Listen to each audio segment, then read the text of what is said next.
Last week we left the front loop unworked and watched it become a ridge on the surface of our fabric. This week we're going to flip that insertion point completely, and we will work into the front loop only and leave that back loop unworked instead.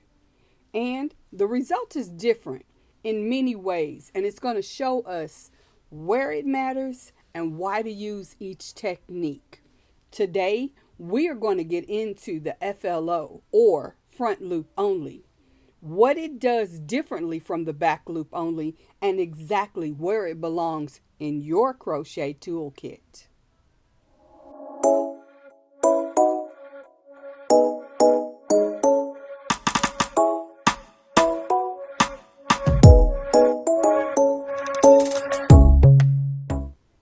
Hey there, bestie. I'm Michelle of YesMichelle Crochets, and as your crochet bestie, I am here to help you build a fiber arts foundation that actually makes sense. This is the Cozy Encyclopedia, episode 17. Last week we started with the BLO, or back loop only, and the anatomy of that unworked front loop. Today we're going to flip it, front loop only, where the back loop stays free. Now, let's break it down just a little bit better. First of all, the front loop only, abbreviated FLO, is an insertion point and the counterpoint to the BLO. Instead of working into the back loop, you're going to work into the front loop instead, placing your hook under that front loop, the loop closest to you as you look down at your work. Now, that back loop is left unworked.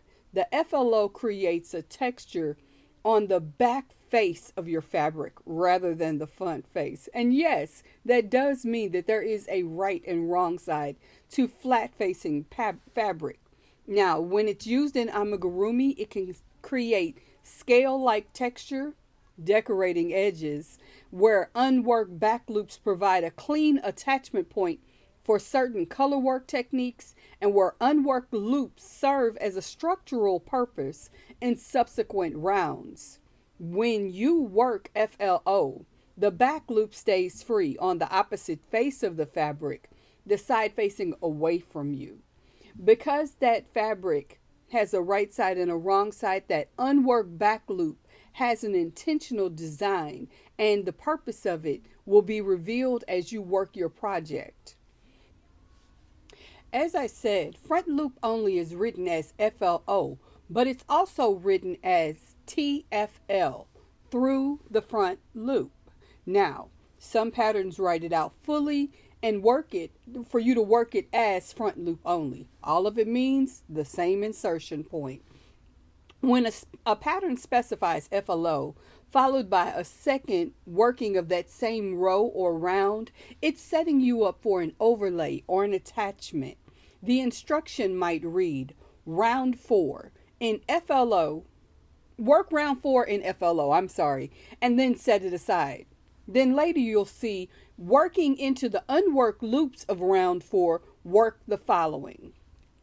This two-stage construction is signature for overlay crochet and certain decorative techniques that we will be covering in Tier 4. Now, FLO in amigurumi is often used to create the appearance of scales or feathers, texture panels, or other surfaces to make it have a three-dimensional look. And I have to say right here that though I know that about amigurumi, I myself am not an amigurumi artist. So for more detailed amigurumi instruction, I am going to encourage you to check out your favorite tutorialist for that particular specialty and technique. It's not my wheelhouse, so though I have the basic understanding of it, I can't necessarily give you the nuances and the special details that make the tricks of the trade look so good. And they do look good, just not my thing. Now that I've explained all of that, let's flip the camera and get an overhead view of construction of the FLO stitches and how they're going to look.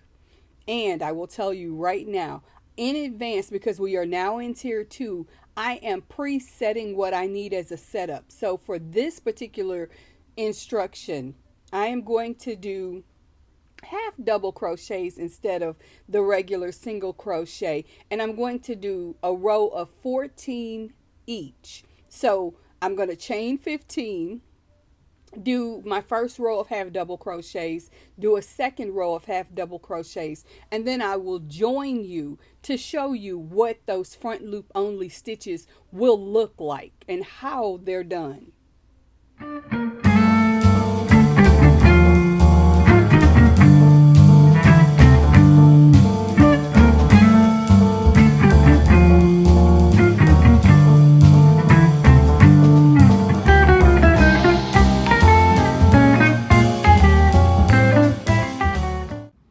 Okay, besties, let's get started making the foundational part of these front loop only stitches. And in order to do that, we have to have something to build it upon. So the beginning of this part of the instruction is going to just be a sped up version of me making a swatch so we can work with it. You're going to notice that today I am working with my furrows hook, and this honestly is thanks to many of you. You all have asked me to show me working with those hooks that I have been so proudly talking about in many of the videos.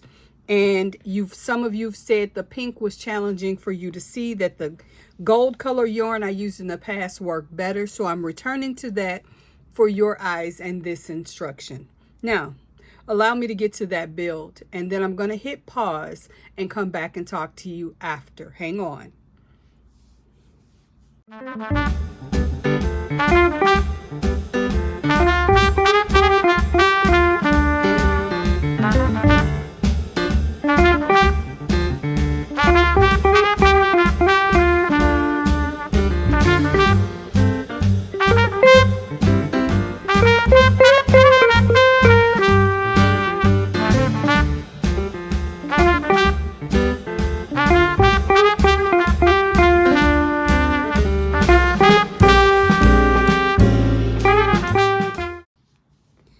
Okay, bestie, as I gave you the instructions prior to me starting, I have successfully completed 14 half double crochets in 2 rows, giving me a base. You'll notice everything is nice and even.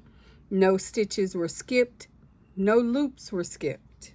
So, as we're going to build the half double crochet in front loop only, first things first, we need to create the height that we need.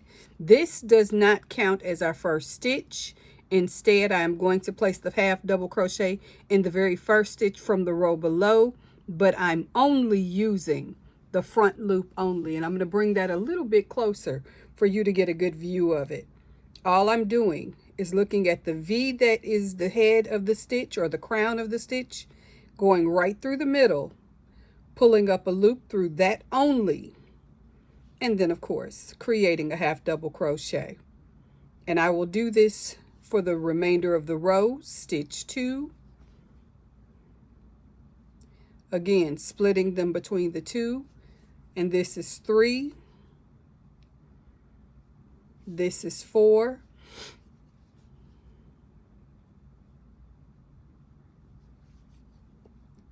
and this is 5,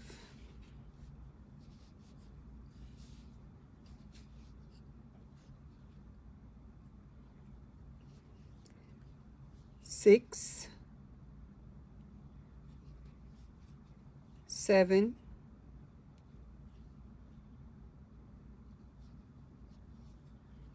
8, 9, 10,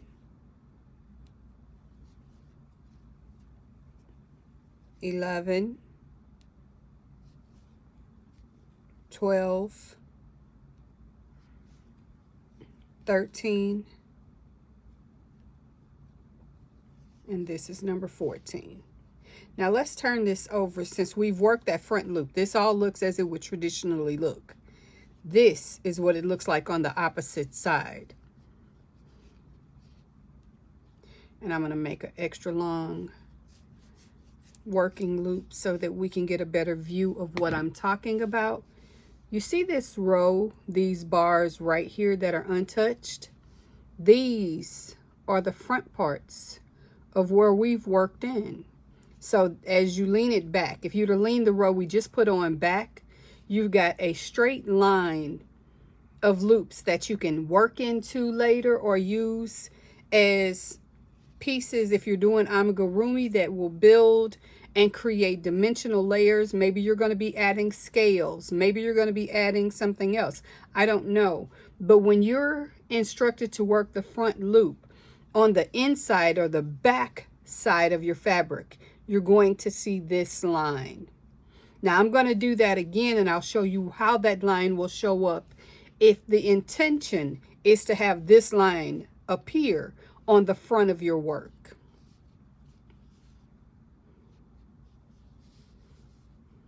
So let's first start with tightening up the working loop. And as you'll notice, my tail is long enough that I can genuinely work with it to sew it in. So I'm going to chain 2. I've turned my work.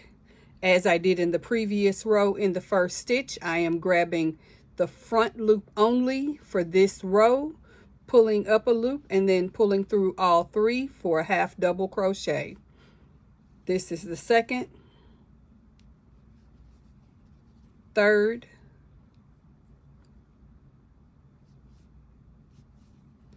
fourth, fifth,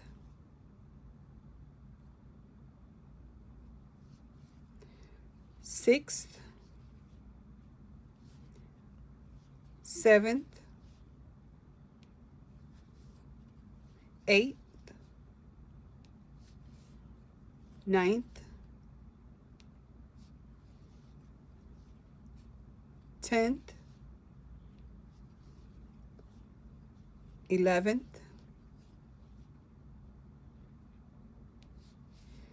12th,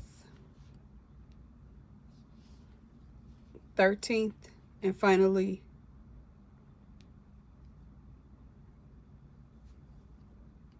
missed 14th. There we go. Now I showed you down here, these were the unworked loops on that side. Here are the unworked loops on this side, sitting very prominently, just like the line before, only higher. These are your the back loops that are untouched with your front loops worked. Now, 2 things I want to remind you, as I always do, especially if you're new: practice, practice, practice. You're not going to be perfect the first time out, second time out, or even the third time out. But practice makes progress, and stitch markers are your friends. Now let's face forward and have a conversation about some of the mistakes that happen when one is working the front loop only.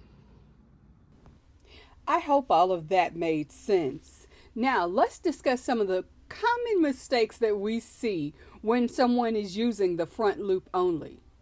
And to begin, the first common FLO mistake is the same one as it is in the BLO mistakes: catching both loops on insertion.